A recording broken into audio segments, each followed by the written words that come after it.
All right, first and foremost, I want to give all praises, honor, and great glory to Yahweh Bahashem, Yahweh Shai, Bahashem Rahag Wadash. Double honors to the apostles and elders of great millstone and rule well, and salutations to the elect pushing this truth to the four corners of the earth and truth and sincerity. All right, this is the second time that I'm making this intro. I just went back to the video that I just made, and you know how Satan move. The beginning of the video just got deleted somehow, and it's not even saved in the phone. It's not there. So this I'm gonna use this as the intro, even though the video, the latter half is done already. So I'm just gonna attach this one to the one that's done. All right. But hey, I wanted to touch on this video right here you see on your screen.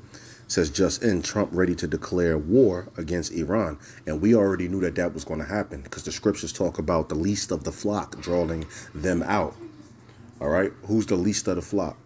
Amalek, them tiny tops. All right. The ones who say that they're Jews today. All right. They're the least of the flock shall draw them out. Who's the them? America.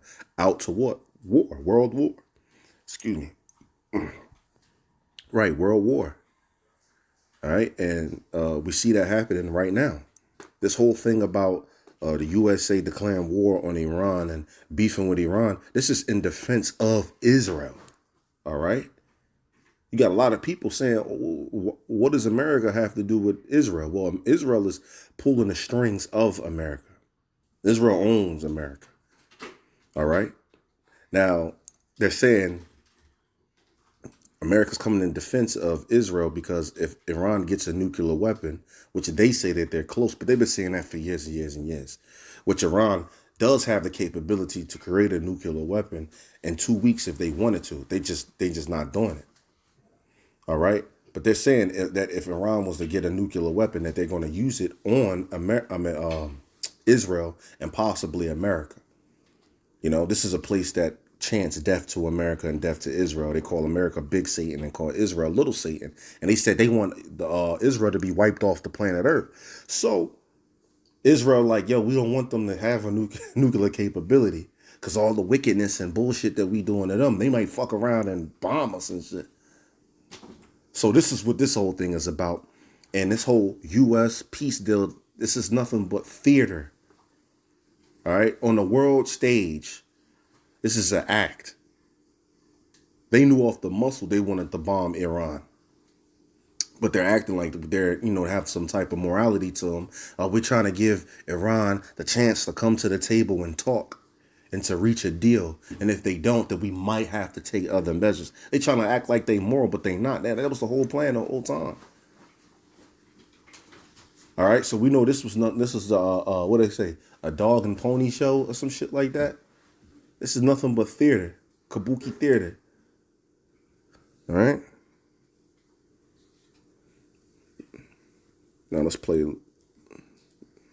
Oh no, I already got a video of me playing art. But yeah, I guess I'm gonna cut this out and attach this onto the other video.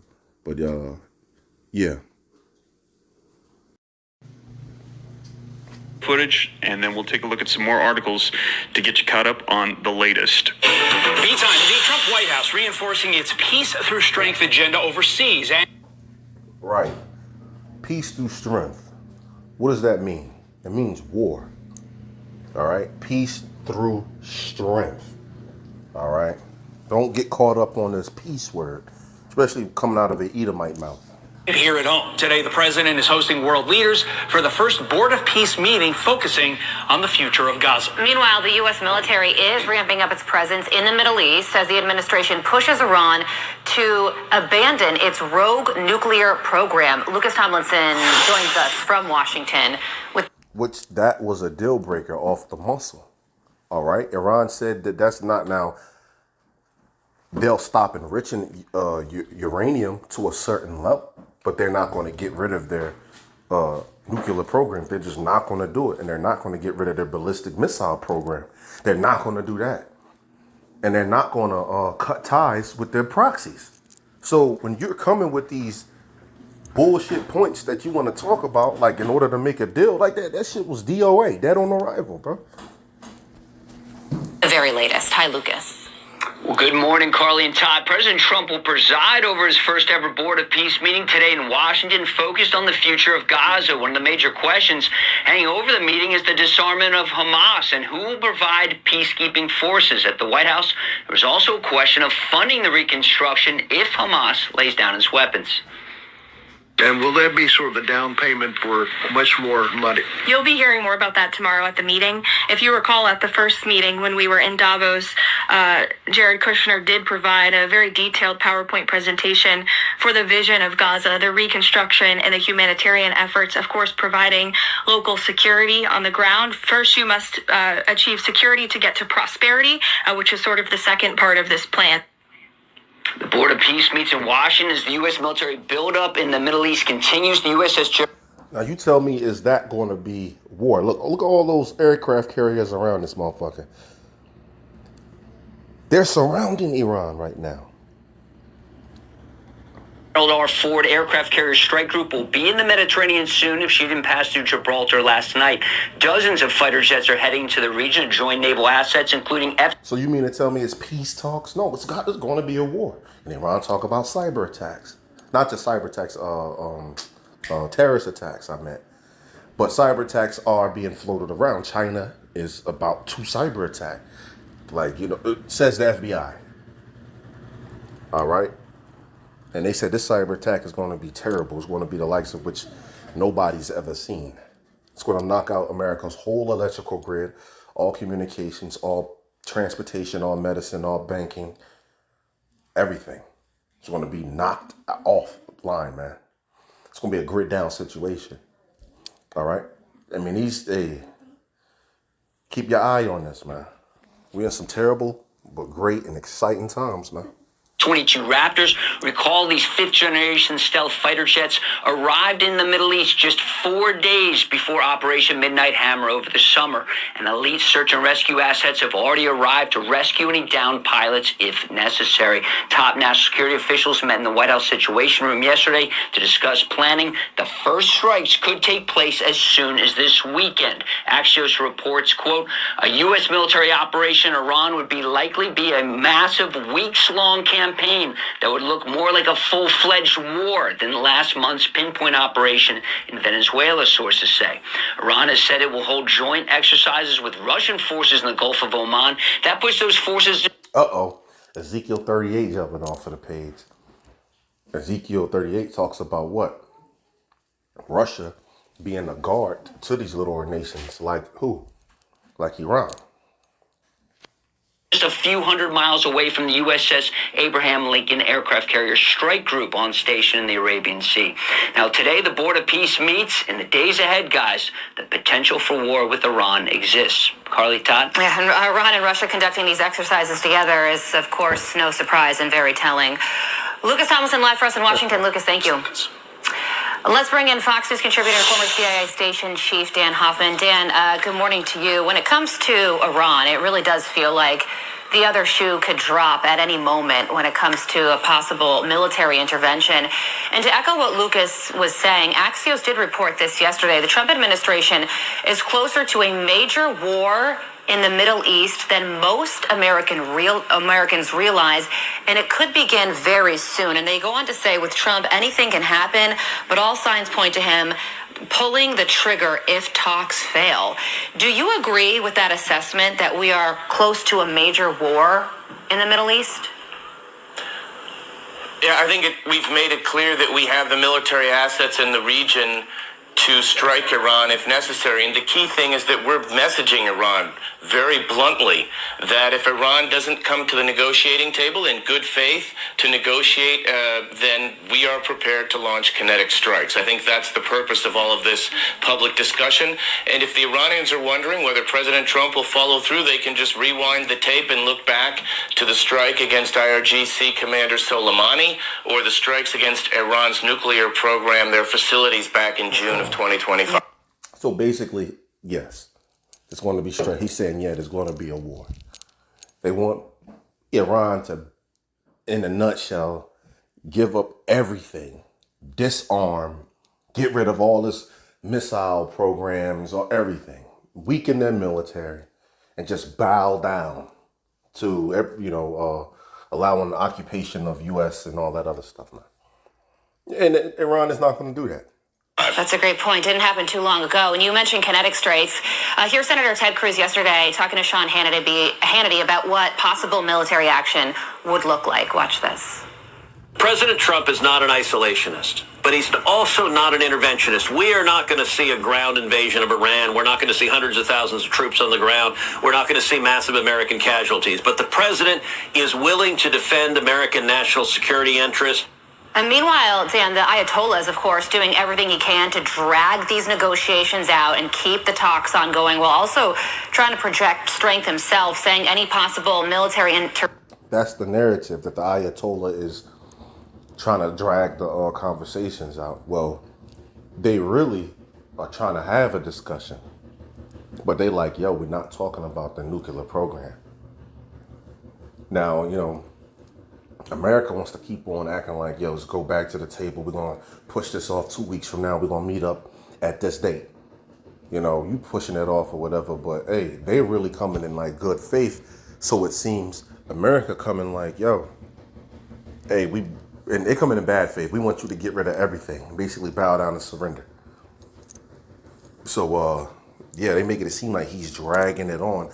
But that's just a narrative to make it seem like, Iran got a plan going on. I think I've heard something to say that they're dragging it out because they're creating new missiles and things like this. And they could be possibly creating new missiles right now. But that's possibly not why they dragging it why these talks are taking this long. Simply, one side is arguing in bad faith or trying to deal in bad faith, and the other one is like, yo, we're not talking about this, trying to have a good faith deal. So, in a nutshell, it's about to be strikes. They talk about cyber attacks and terrorist attacks. So get ready for that. All right, 2026, and this is February, man. This is February. Intervention would mean a long, drawn-out regional war. What are Iran's capabilities in doing such a thing right now? Well, Iran is trying to demonstrate that they have the leverage to strike back at the United States. And they're doing that because they want to limit the scope of the negotiations. What Iran wants to do is talk only about their nuclear program. They want to retain the capability to enrich uranium, which the Trump administration is rightly against. Also, remember that the Trump administration, the first one... You see? But they know Trump is arguing or going to the deal in bad faith because first it was they don't want them to enrich the uranium that high. So Iran came out and said, okay, we won't enrich uranium that high. How about we just go down the percentage, like 20-something%. And now then they came out and said, no, we don't want you to enrich not 1% of uranium. Are you serious? So they're like, nah, nigga, no. First you said, you don't want it that high because 80% enriched uranium, you can make that nuclear weapons, right? They got 60%.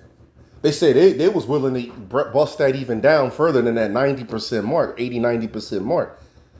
And then the truth came out. Nah, we just don't want y'all to have that shit, like, period. Oh, well, that's not happening. Oh, well, I guess we got to bomb y'all. So this is what's going to happen. Withdrew from the JCPOA because it did not address Iran's ballistic missile capability or Iran's material support to proxy terrorists. There were sunset clauses for Iran's nuclear program. We need to deal with all of those things. Iran doesn't want to, and that's why I think Iran is trying to demonstrate, including with these latest military drills with Russia, that they have some military leverage of their own. At the end of the day, I think our military capacity in the region is enough, certainly, to inflict great harm on Iran. But I think we've got war planners in the military with our intelligence community wargaming this out, how these strikes might result in any sort. See, he almost told us some shit right there. Of Iranian retaliation. I think that's what's ongoing right now.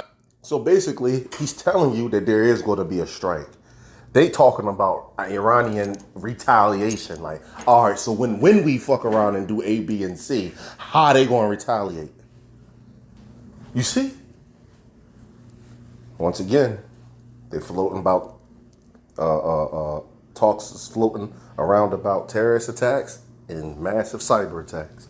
In Washington, Apparently, D.C. yeah, still the largest ballistic missile arsenal in the Middle East and probably growing by the day. But I also want to get to really quickly this Board of Peace meeting that's taking place. I mean, it is historic for a president to create this sort of global body to, rebuild a war zone. But there are still a lot of questions that remain, including Hamas demilitarization and if the next government will be successful in the region. So what can we expect really quickly today and beyond? Probably a lot of discussion about a strategic plan. Phase 1 is over, but in Phase 2, Hamas was supposed to be demilitarized. By all accounts, they've tried to reconstitute. So, yes, we've got some peacekeeping forces from Indonesia, reportedly roughly 8,000 at the ready, but there's still some peacemaking to be done. And how we reconstruct Gaza is another question. But I think this is a proof of concept, and we'll see where it goes today. We sure will. Dan, thank you so much for joining us. Appreciate it. Well, that's pretty much the point. He's going to keep going into these, articles, getting into the same type of information. If you want to look at the rest of the video, there goes the title on your screen. But, we're at the end. So, hope this was edifying. Hope you can take something from this. Salakia, once again, being distracted.